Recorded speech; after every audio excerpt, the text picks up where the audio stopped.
Okay. जय Shri Krishna and welcome back guys to और एक नई वीडियो में। एंड आज के इस वीडियो में हम बात करने वाले हैं कि अबाउट श्लोका नंबर 16, 17 एंड 18 के बारे में। ओके और जो पिछला वीडियो था उसमें मैंने बात किया था अबाउट श्लोका नंबर 13, 14 एंड 15 के बारे में। तो सभी वीडियो की तरह इस वीडियो में भी हम थोड़ा रिवाइज करेंगे एंड उसके बाद आपको आज की जो रीडिंग का उसे हम स्टार्ट करेंगे। जो पहला है हमारा तेरा तेरा नंबर श्लोक दैट इज किया कहता है, तू एकमात्र अद्वैत स्वरूप है जिसका कभी नाश नहीं होता, जो पूरी तरह सर्वव्यापी, शांत और परम शोध है। फिर तुझमें कहाँ से जन्म मृत्यु, कहाँ कर्म और कहाँ अहंकार, अर्थात तू विकार रहित है। ये कहते हैं कि तू एकमात्र एक ऐसी चीज है जो कि तू अद्वैत स्वरूप है। अद्वैत मतलब वो खत्म नहीं होने वाला एंड ना इसका नाश होता है, ना पूरी तरह सर्वव्यापी, शांत परम शुद्ध है। फिर तुझमें ये कहाँ से जन्म और मृत्यु कहाँ से आ जाता है एंड कर्म और अहंकार कहाँ से आ जाते हैं, तू तो अद्वैत है। नेक्स्ट 14 श्लोका कहता है, जहां तक तुम्हारी दृष्टि जा रही है और जो भी तुम देख पा रहे हो वो सब तुम्हारा ही रूप है, अर्थात हर और चीज तुम्हें व्याप्त हो रही हो। जिस प्रकार आभूषण भिन्न आकार और डिजाइन के होते हुए भी सर्वनाश है। अगर जैसे हमें पता है कि हम सोने से कितने प्रकार के कंगन, चूड़ी, कान, इयररिंग्स, रिंग्स बना सकते हैं, बहुत सारे। लेकिन वो रहते लास्टली वो तो रहते ही क्या गोल्ड ही है ना, गोल्ड से निकल के आते हैं तो लास्टली वो गोल्ड ही होते हैं।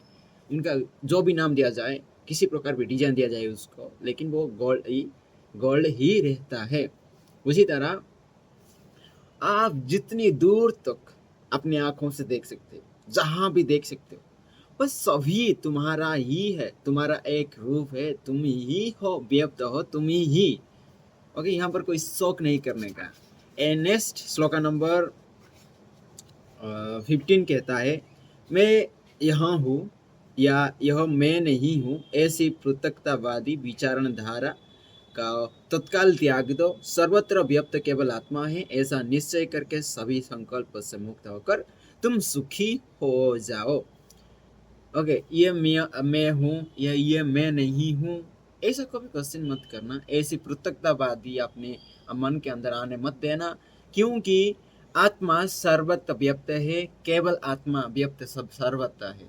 एंड ऐसा निश्चय करके तुम इस संकल्प के से मुक्त होकर तुम अच्छा अरे आराम से सुखी रहो यार। नेक्स्ट आता है आज का जो रीडिंग सेशन। नेक्स्ट आज की जो रीडिंग है that is shloka number 16, that is कहते हैं, तबोए वाग्यानतो विश्वम त्वमेकः परमार्थतः त्वत्व अन्यो नास्ति संसारी, न संसारी च कश्चन। ओके, इस श्लोक की जो सामान्य अर्थ की मैं बात करूं, यह जगत अज्ञान के कारण ही है और यह अज्ञान तुम्हारा ही है। वास्तविकता तो यह है कि सर्वत्र तुम ही एकमात्र व्यक्त हो, यहाँ कोई अन्य है ही नहीं। तुम्हारे अतिरिक्त यहाँ ना जीव है और ना कोई ब्रह्म है। और इस श्लोक की जब विशेष विवेचना की बात किया जाए, जहाँ पर जगत का स्थूल रूप अज्ञानी को ही दिखता है, अज्ञानी ही उसके रूप को देखकर मोहित और चकित हो जाता है, मिथ्या सुखों की कामना करता है और उन्हें प्राप्त करने के लिए नाना प्रकार के प्रयास करता है। उसके लिए उसे कैसा भी कृत अकृत करना पड़े, वह हिचकता नहीं। आत्मा सत्ता की सत्यता का उसे कोई भी भान नहीं होता। उसे तो जगत की भौतिकता में रस आता है। दैहिक और इंद्रिय सुखों के समक्ष उसे और कुछ नहीं सुहाता। उपदेश उसे कटु वचन की भांति लगते हैं। ओके, कुछ ऐसे अज्ञानी को ना कुछ अच्छा बोल दोगे ना, तो वो उसे चुभेगा। अच्छा, उपदेश वो सुहाता नहीं सुहाता, मैंने मतलब नहीं सुहाता, मतलब उसे हजम नहीं होगी उस वो बात है। यदि किसी ने कह दिया कि संसार माया है, उसमें कुछ नहीं रखा, तो अज्ञानी उसका मुख भी देखना स्वीकार नहीं। अगर तुम कहते होगा कि सारी दुनिया माया है, तो वो अज्ञानी क्या करेगा कि तुम्हें ही अपना तुम्हारा फेस देखने को देखेगा भी नहीं, इग्नोर कर देगा। मन ने भ्रमित कर दिया कि फलाना तेरे सुख से जलता है। यह अज्ञान ही है जिसने जगत के अस्तित्व को स्वीकार कर उसकी दासता स्वीकार कर ली। आत्मा ज्ञानी के लिए तो जगत ही नहीं है, उसे तो सर्वत्र आत्मा की सत्ता ही व्यक्त लगती है। वह अपने अतिरिक्त किसी को देखता ही नहीं, क्योंकि वह समभाव से भरा है। जो ज्ञानी पुरुष होता है वो ये दुनिया एग्जिस्ट ही दुनिया है ही है ऐसे सोचता ही नहीं। सभी सर्वत्र जहाँ भी देखते हैं, जिसे भी देखता है, वो मैं हूँ एंड आत्मा सभी में है ना। अपने सभी में अपने को देखता है एंड सबको समभाव से देखता है। तो कैसे कंपैरिजन, कोई कंपैरिजन नहीं, कोई जलन नहीं यहाँ पर। ओके, एंड अष्टावक्र कहते हैं कि आत्मा ज्ञानी इस सत्य पर बहुत निश्चयी है कि सब में मैं हूँ और सब मुझ में है। कोई अन्य या भिन्न है ही नहीं, ना कोई जीव और ना ब्रह्म आत्मा से पृथक है। सभी में आत्मा का ही प्रकाश व्यक्त है। एंड जहाँ भी जो भी चीज आप देख रहे हैं, सभी में आत्मा का प्रकाश है। तो एंड श्लोक नंबर 16 ये कहता है कि ये जगत ना अज्ञानी के कारण ही है, एंड अज्ञान तुम्हारा ही है। वास्तविकता यह है कि सर्वत्र तुम ही एकमात्र व्यक्त हो, तुम ही आप ही, यहाँ कोई अन्य ही नहीं। तुम्हारे अतिरिक्त यहाँ ना जीव और ना कोई ब्रह्म है। तुम जहाँ भी देख सकते हो वो तुम ही हो, सर्वत्र तुम व्यक्त हो। एंड जो भी चीज आप देखते हो, यहाँ पर कोई जीव है ना कोई ब्रह्म है, तुम ही हो। ओके, ये श्लोक नंबर 16 कहता है। एंड श्लोक नंबर 17, भ्रांति मात्र मीदम विश्वम न किंचिदिति निश्चयी निर्वासनः स्फूर्ति मात्र न किंचिदिव शास्म्यति। ओके, इस श्लोक की जो सामान्य अर्थ है, यह जगत केवल भ्रांति भ्रम है, अन्य कुछ नहीं। यहाँ कुछ भी स्थायी नहीं है, सब नाशवान है। ऐसा निश्चय करने वाला कामनाओं से मुक्त होकर परम शांति को प्राप्त होता है। और विशेष विवेचना की बात किया जाए, अष्टावक्र जगत के मिथ्या तत्वों को भिन्न भिन्न प्रकार से सर्वभाषित कर रहे हैं। मिथ्या ही सत्यों का शत्रु होता है और बारंबार मिथ्या का प्रचार उसे कोई बार सत्य जैसी प्रतीत देने लगता है। अष्टावक्र भौतिकता के इस सूत्र को नहीं मानते। वे जनक को समझाते हुए कहते हैं कि मिथ्या को कितना भी सजा सवार लो, कितना भी प्रचारित कर लो, वह तो सत्य नहीं बन सकता। अष्टावक्र उसी धारणा पर दृढ़ रहकर शिष्य को बार बार असत्य जगत के बारे में बता रहे हैं। बार बार झूठ को सजा कर लगाकर सामने लाने पर उसमें भ्रामक सत्य का दर्शन केवल अज्ञानी ही करते हैं। आत्मा ज्ञानी को निश्चय है कि झूठ केवल और केवल झूठ है। यही अज्ञानता इस मिथ्या जगत को सत्य मानने का भ्रम देती है। और महर्षि अष्टावक्र राजा जनक को समझाते हुए कह रहे हैं कि हे राजन, इस सत्य पर सदैव दृढ़ रहो कि जगत केवल भ्रांति है। यहाँ जो कुछ भी है नश्वर है। ऐसा निश्चय होते ही तुम परम शांति को सिद्ध कर लेगा, इसमें तनिक भी संदेह नहीं है। ओके, श्लोका नंबर 17 ये कहता है कि ये जगत सब भ्रांति है एंड अन्य कुछ नहीं, यहाँ कुछ भी स्थायी नहीं है, ये सब नाशवान है। ऐसा निश्चय करने वाला कामनाओं से मुक्त होकर परम शांति को प्राप्त कर लेता है। ऐसे जो निश्चय कर लेता है ये जगत ब्रह्म है और ये सब कुछ नाशवान है, वो मुक्त होकर परम शांति को प्राप्त होता है। ओके, ये लिखा है श्लोका नंबर 17 में। नेक्स्ट है श्लोका नंबर 18, दैट इज एको एव भावा भावम बधा वसिदस्ति भविष्यति न ते बंध अस्ति मक्ष्य व कृत्य कृत्य सुखम चरः। सामान्य अर्थ की बात किया जाए, इस संसार रूपी महासागर में एकमात्र तू ही है और सदैव तू ही रहेगा। तेरी ना कोई मुक्ति है और ना कोई बंधन है।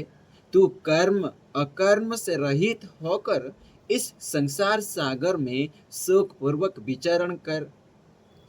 ओके, एंड विशेष विवेचना की बात किया जाए तो एकात्मा ही सर्वव्यापी होता है, एकात्मा भाव में द्वैत नहीं होता। एक होने का अर्थ ही आत्मा है, तभी तो उसे एकात्मा कहा गया है।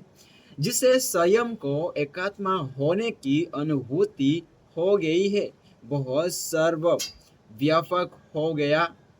वह स्वयं ही नहीं अपितु सभी जड़ चेतन को आत्मावत मानता है।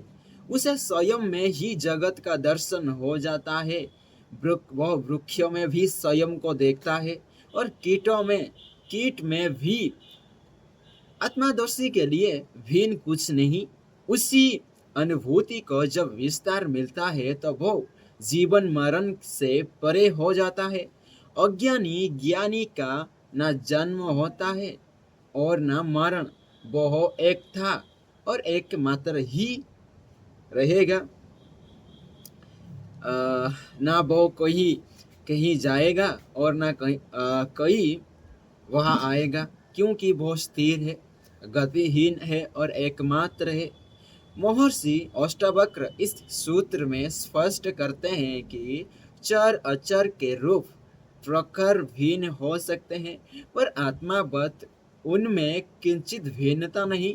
वो एक अपरिवर्तनीय है, वो निराकार होकर भी अस्तित्ववान है। और सद्गुरु अष्टावक्र कहते हैं कि हे राजन, सर्वत्र तेरा ही प्रकाश है, सर्वत्र तू ही है, चिरकाल तक तू ही रहेगा और तू ही रहता आया है। तू मोक्ष और बंधन से मुक्त है। ध्यान रख कि कर्म अकर्म तेरे धर्म ही नहीं। तू ऐसा निश्चय करके प्रारब्ध प्रदत्त सुखों को निर्लिप्त होकर भोग और सुख पूर्वक विचरण कर। ओके, ये था श्लोका नंबर 18। ये कहता है, हाँ, श्लोका नंबर 18 कॉन्साइजली करके कहें तो ये कहता है, इस संसार रूपी महासागर में तू एकमात्र ही सदैव है और सदैव रहेगा एंड रहता आया है एंड आगे भी रहेगा, इसमें कोई शक नहीं। यही एक सत्य है। एंड तू कर्म अकर्म से रहित है, तू कर्म अकर्म से रहित है एंड संसार सागर में सुखपूर्वक विचरण कर। ओके, ये था श्लोका नंबर 18 एंड आज मैंने श्लोका नंबर 16, 17 एंड 18 के बारे में रीड किया एंड इसमें बहुत सारी चीज़ें बहुत इंटरेस्टिंग मिली। एंड लास्टली ओके, आज मैं इस जो 3 श्लोका है उसका मैं समरीज थोड़ा आपको बता देता हूँ। श्लोका 16 एंड 17 एंड नहीं 16, 17, 18 ये कहते हैं,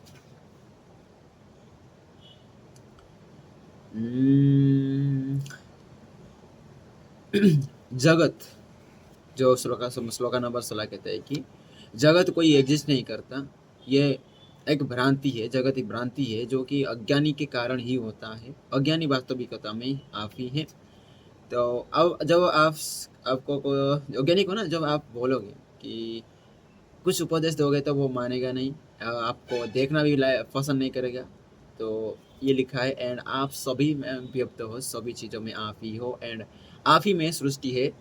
एंड श्लोका नंबर 17 ये कहता है जगत ओनली एक भ्रम है जो कि हम करते हैं। एंड कुछ ये जो जगत है ना, वो कुछ भी जगत में जो चीज़ भी है वो नासवान है, वो नासवान है एंड स्थिर नहीं है। एंड स्थिर कौन सा है? आत्मा स्थिर है, जो कि स्थिर है अभी भी, आगे भी रहेगा एंड रहते ही आया है। ओके।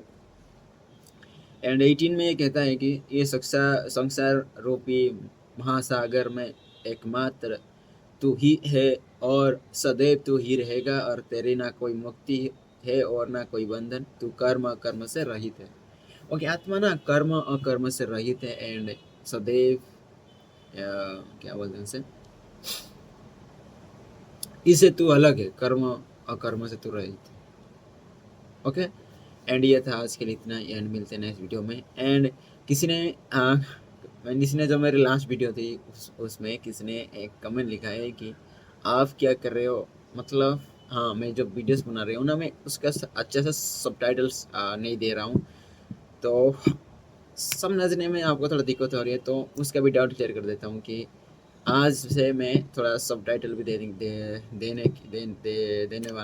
का कोशिश करेंगे। नहीं तो जो भी कर रहा हूँ मैं, वो क्यों कर रहा हूँ भाई, किसी को पता चले ना तो अभी तो वो ओपन कर रहा है ना। ठीक है, गुड यार, आप पूछने के लिए थैंक्स।